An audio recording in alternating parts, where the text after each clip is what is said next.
Salut et bienvenue dans cette nouvelle vidéo, j'espère que tu vas bien. Aujourd'hui, on continue la petite virée sur la thématique YouTube et je vais te montrer rapidement comment je peux enregistrer l'écran de mon ordinateur et de manière totalement gratuite.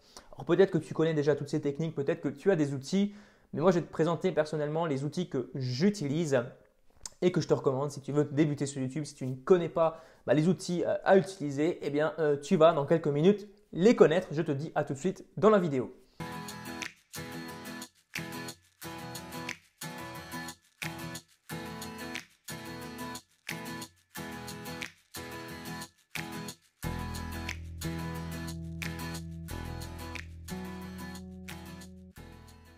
Alors le premier outil, celui que j'utilise, alors voilà, je commence par un payant, il coûte environ 45 euros il me semble, c'est Movavi Screen Recorder. Alors je ne sais pas si tu peux l'utiliser en version gratuite, je ne sais pas exactement, mais en tout cas la version pro coûte 45 euros. Voilà, si tu as de l'argent à investir au départ, si tu souhaites avoir du matériel un peu plus professionnel, eh bien tu peux tout à fait investir là-dessus.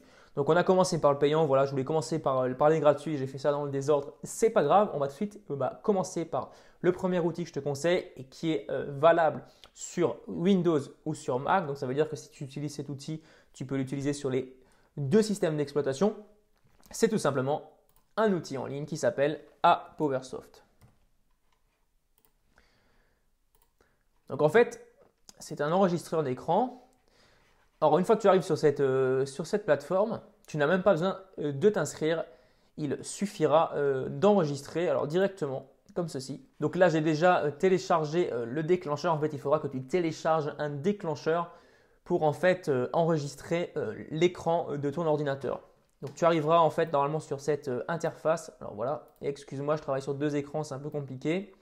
Donc tu arriveras sur cette interface, tu auras différents réglages.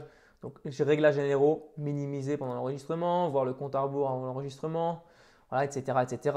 Ensuite, les paramètres d'enregistrement, tu peux définir la qualité, la quantité d'images par seconde, l'entrée du microphone et la sortie également.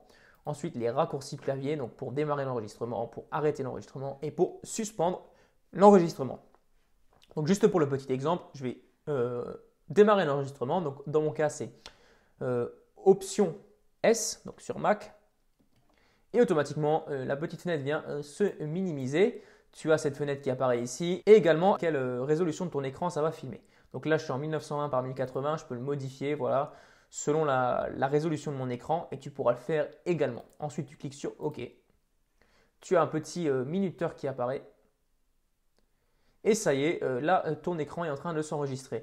Automatiquement tu as cette petite fenêtre qui apparaît en haut à droite. Et pour arrêter, c'est tout simple, il te suffit de cliquer sur Stop. Et voilà, alors là, la fenêtre s'est ouverte de l'autre côté. Et automatiquement, en fait, voilà, tu as ton enregistrement qui a bien été effectué. Automatiquement, tu as cette petite fenêtre qui apparaît. Et en plus de cela, il y a le son et c'est vraiment intéressant pour bien synchroniser avec ton micro. Donc voilà pour cet outil en ligne, voilà pour APowerSoft. Alors vraiment, je te conseille vraiment d'utiliser celui-ci si vraiment tu débutes, hein, ça ne sert à rien d'essayer de faire compliqué. Ensuite, sur Mac, tu peux également utiliser QuickTime. Donc c'est un outil de lecture de vidéo. Voilà, si tu ne connais pas, enfin si tu as un Mac, je pense que tu connais. Tu vas pouvoir également enregistrer l'écran de ton ordinateur. Alors c'est valable uniquement sur Mac. Il te suffira d'aller sur Fichier, Nouvel enregistrement de l'écran. Donc tu as cette petite fenêtre qui s'ouvre et tu vas pouvoir démarrer directement l'enregistrement ici. Donc voilà comment tu vas pouvoir enregistrer l'écran de ton ordinateur. Alors je récapitule de manière totalement gratuite avec APowerSoft et QuickTime sur Mac. Et ensuite si tu veux par exemple te pencher plutôt là-dessus, donc sur Movavi Screen Recorder, eh bien, tu peux tout à fait le prendre. Je te mettrai le lien du logiciel dans la description. Alors ensuite, maintenant, j'aimerais te présenter un outil que j'ai déjà plusieurs fois utilisé, c'est tout simplement Camtasia. Alors je ne vais pas l'ouvrir, ça va faire parce que j'ai déjà eu des problèmes lorsque je l'ouvrais avec l'enregistrement de mon écran. Mais en fait, c'est un logiciel de montage vidéo, mais il te permet également d'enregistrer l'écran de ton ordinateur. Et ce qui est très intéressant, c'est que tu vas pouvoir filmer en fait tu vas pouvoir filmer non seulement l'écran, bien sûr, voilà, je perds mes mots. Mais tu vas pouvoir aussi filmer avec la webcam en même temps et une petite fenêtre va apparaître juste ici lorsque tu vas filmer. C'est pas mal, c'est intéressant et c'est directement synchronisé après sur le logiciel Camtasia.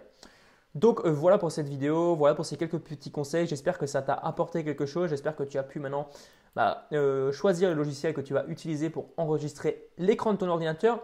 Si tu as des questions, si tu as des suggestions d'outils pour enregistrer les écrans par exemple, que tu utiliserais toi-même par exemple, eh bien tu peux tout à fait me mettre ça dans les commentaires. Ça m'intéresserait énormément de savoir ce que tu utilises et de découvrir d'autres outils que je ne connaîtrais pas. N'oublie pas de t'abonner à la chaîne si ce n'est pas encore fait et à activer la cloche de notification. Je te dis à très bientôt pour une prochaine vidéo. Allez, ciao!